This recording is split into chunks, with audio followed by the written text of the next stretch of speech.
the people are awake, and when you see two evil people fighting, you just cheer on the sidelines. Yeah. But it is an abrogation of a right in the Constitution, the right to freedom of expression, political rights, Yes. and the right to believe, Yeah.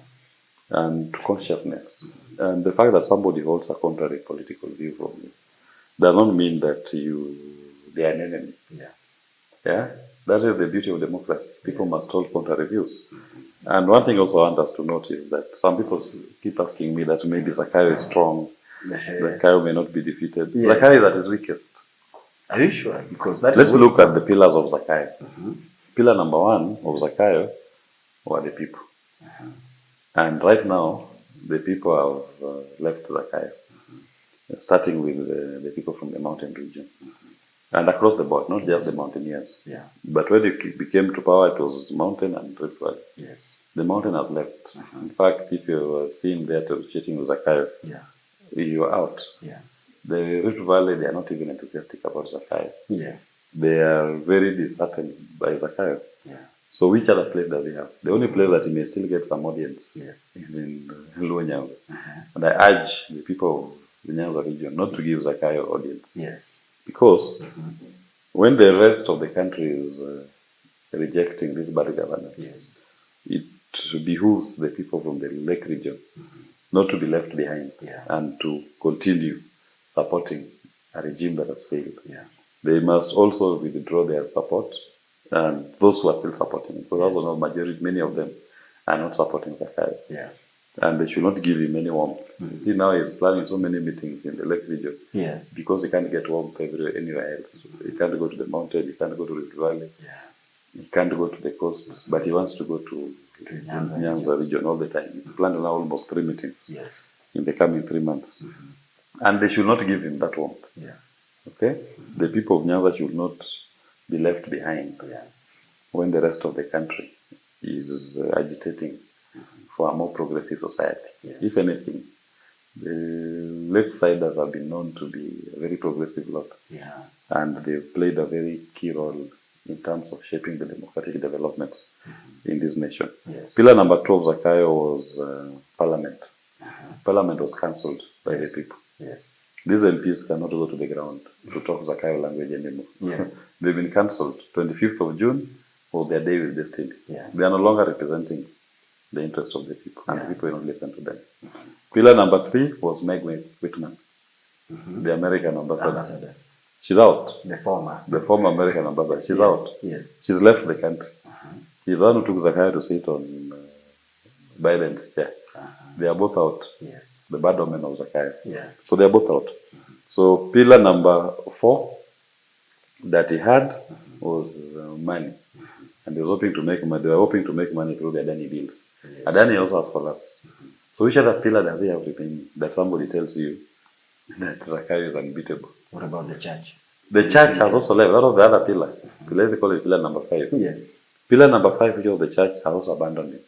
We've even seen for the first time Macorino members calling a press conference to condemn the bad governance in the country. It's never happened before. And we saw the Catholic Church led the onslaught, the Anglicans supported, the Pentecostals came in, NCCK came in. And they're not saying we're rejecting Zakayo as a person. We are rejecting the bad policies of Zakayo. So Zakayo does not have any more pillar that you can talk about. So the people of Kenya should not worry about him. He's very weak. He's surviving on Raila Odinga as the only pillar. And even that pillar, I don't know for how long Raila will be forced to continue carrying this baggage of Zakayo. Because he must also attune his politics to the interest of the people. And we don't know how long he's going to carry this baggage. Because every year, every day, it's more pain, more pain. They keep increasing your taxes, they keep coming up with policies that give you pain and more pain. That cannot work. And that is going to come to an end. So anybody in the political discourse that wants a better Kenya, don't tell your colleague that, Zakayo will steal, he will rig elections. That he has never lost. He has never lost any election. He is going to lose. We must encourage each other that he's going to lose an election when it is called. When it is called, he will lose. So our focus should not even be Zakayo. Zakayo we are done with. Him is cancelled by the people, just like parliamentarians. Our focus should be on the type of leadership that we want. Beyond Zakayo, what do we need in Kenya? Do we need somebody who understands the problem of the country? And as a Safina part, you say the problem of the country is the economy. Yeah. And the number one problem in that economy is debt. Yes. We need somebody with the courage to say, I'm not paying all your debt, and going after the people who have taken this all your debt, yes, and give the people of Kenya a relief when that is done. Yeah. And it is not bad for many Kenyans to express interest to vie for this office. Yes. As I've seen many people are now declaring. Yeah. That is the beauty of democracy. We allow them to contest and we interrogate the ideas and let the best idea to win. Yeah. We must all only remain focused that the number one enemy to be removed from office is Zakayo. Fellow competitors are not your enemies. Yes. Okay? Because they are all fighting towards removing the this common enemy, who is Zakayo. Yes. So amongst the competition, people share ideas, people compete on ideas. Yes. Who has the best idea, and let the best man win, and we shake hands because we are doing this for the betterment of the country, yes, not for individuals, aggrandizement. And do you think Safina party led by party leader Jimmy Wanjigi and yourself are ready for the battle? We are ready for the battle. We set the ground ready. Yes. And when the time comes, we launch our campaigns and show the people of Kenya what it is that we stand for. Yeah. The kind of leadership that we desire for this nation. And Kenyans will ask us questions, they'll interrogate us, they'll throw stones, some will throw flowers, some will throw love, and we'll receive all of that in equal measure. Yeah. And the beauty of a democracy is at the end of the contest, we will shake hands with our competitors, and they will congratulate us for winning. And we saw in Parliament the other day when the Adani deal was crumbled, and we saw Honorable Junet Mohammed was defending the deal, saying that now that Kenyans didn't want the deal, Kenyans should have given them options and not just rejecting the bill and not giving options. That didn't go well with Kenyans because they thought he was supporting that deal, and that it's these people should not try to make it appear like Adani is the only entity that can build airports in this country or in the world. Yes. We have more than 1,000 airports in the world. Adani didn't build even 1% of them. Yes. So what is this obsession with Adani? And that is one. Number two, Kenyans can build that airport by themselves. There are other funding models, the financing models that can be used to build an airport. Yes. And when Kibaki was president, Raila was prime minister, the cabinet came up with a policy, what is called the passenger levy, which is charged on your airport ticket, their airline ticket, every time you go to the airport. You pay it. As of 2022, the passenger levy had collected 42 billion. In 10 years' time? In 10 years' time, it had collected 42 billion. With that passenger levy, we can use that as a basis to build an airport. You can even leverage it and get soft loans. Get a private an entity that has built an airport elsewhere. And we pay for it with our own money. That is one model. Passenger levy to build that airport. Model number two, we can float an IPO. Go to the Nairobi Stock Exchange. Bring float an IPO, invite Kenyans and maybe international partner to buy shares on that project. That's a model that's available. People will buy. Model number three, we can even decide that we're doing a bonds issue. Ethiopians have built their that large dam project using a bonds issue. Ethiopians are buying even 20 shillings, 30 shillings, putting together to build that dam that is going to be a very big dam in Africa. So even as we can do the same here, do a bonds issue, people to buy on airport. So there is nothing like without Adani, the airport can never be built. If anything, there was already a contract on site at the time when Adani was being brought. And they negotiated with that contractor and settled a dispute for having illegally cancelled the contract. The airport was going to be built, a modern greenfield airport, without Adani's involvement. And the financing of it was a soft loan, and you had passenger levy that was going to pay, which we are still paying for even today. So they should be telling us how much is the passenger levy, how much has it collected until today. So you tell us, start on the table, we have this much. We need this much to build. We need this much to build.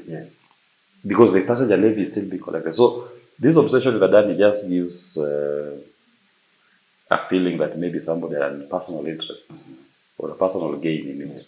Because we have workable models that can be used to build that airport without involving Adani. Even if they don't want that, they could even have done that public procurement. Yes. Invite open tendering system. Let people bid. Yeah. Let people who build airports across the globe to come and build. Which is the most common one. And the best person to win. But my preferred model, give Kenyans an opportunity to own that airport. Yes. Float an IPO or retail bonds issue. Let Kenyans buy it, they get dividends once the airport is fully operational. Yeah. That is how Kenyans will come to own some of these assets. Yeah. But then they prefer to give it to some Indians in India who are even accused of corruption in the US. Yes. Why do they want to bring Indian corruption into Kenya? Yeah. Kenyans, we believe in empowering our people. That is what Safina Party believes. Yeah. We do things that are aimed at empowering. Value add. Yeah. Add value to the lives of your people over foreigners. To them, they prefer to add value to the lives of foreigners. And them, an individual, themselves are the ones who benefit. No, we reject that. You reject that. And they should go and cry their tears. And one thing you must also note. You know, when William Ruto cancelled the Adani deals, people don't seem to understand why he cancelled Adani's contract. You know, in the US, Adani was indicted, not for bribing US officials, not for any contract that Adani was doing in the US. Kenyans need to understand that Adani was indicted in the US for allegedly bribing foreign officials, people in other countries like Kenya, for example, to bribe them to give them contracts. Then once they secure those contracts, they leverage with the contracts they have to go and look for venture capital in the US to encourage US investors. You see, we have this big portfolio. Now you can invest your money in our entity. So they were getting American money using a leverage from contracts procured through corruption. That is why they elected. So, in the fullness of time, if it was going to be shown that Adani also has contracts in Kenya, they will be asked, okay, let's see the contracts in Kenya. When was it signed? Okay.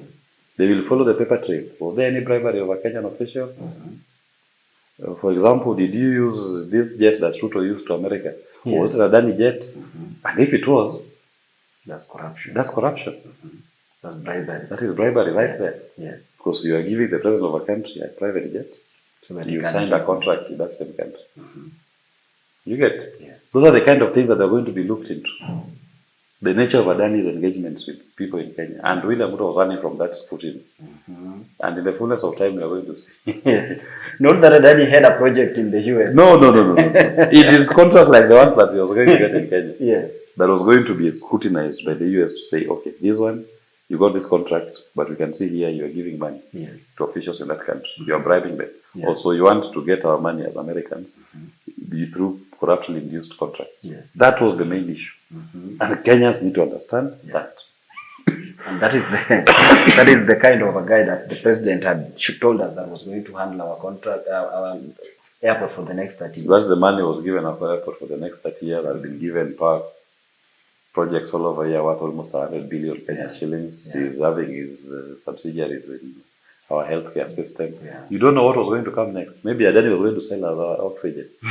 The rate at which you are seeing the reaction from the politicals who are not happy. They are better than the American New York court that has indicted it. They are better than the Department of Justice. Okay, fine. Wow. Same constituent country that DPP is known for only withdrawing corruption charges. Not filing any fresh cases, not successfully prosecuting. Now you want to compare it with the DOJ. And one thing I must tell our viewers, you know, when in America on white collar crime, by the time they file and seek for an indictment of a person, like the one for Adani, the evidence is glaring. On white collar crime, they rarely miss the target. Because they've done their research, they've done their investigations, they've put together all the pieces. The evidence has been taken through several layers of lawyers to look and confirm if this can support a conviction. So what Adani should be doing in America today is to ask for a plea bargain. Because those people don't take cases in court that you are going to chance. It may go this way or this way. And then they might lose. No. By the time they indict you on a white collar crime like this one, the evidence is overwhelming. What you should be asking is plead again. That instead of giving me 50 years, you can give me 20. But I have agreed. But the evidence is right here. Because if you go through a full trial, yes, it is 50 years. Maybe if I plead again, I may get 15. Yes. With an option of parole, if I'm of good behavior. Yes. Before serving the full time.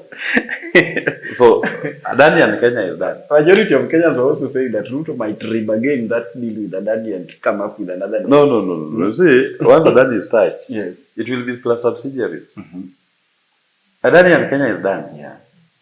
And those who are crying here in Kenya, too bad. Yeah. That game is over. Let them go and look for another game. Yes. I want you to talk to Team Piki Piki Ponki. Team Pokonki, we Yes. stay strong. The channel is where we get our civic education. And we share our ideas, share our comments to make Kenya a better country. Team Piki Piki Ponki strong. Wow. Thank you so much.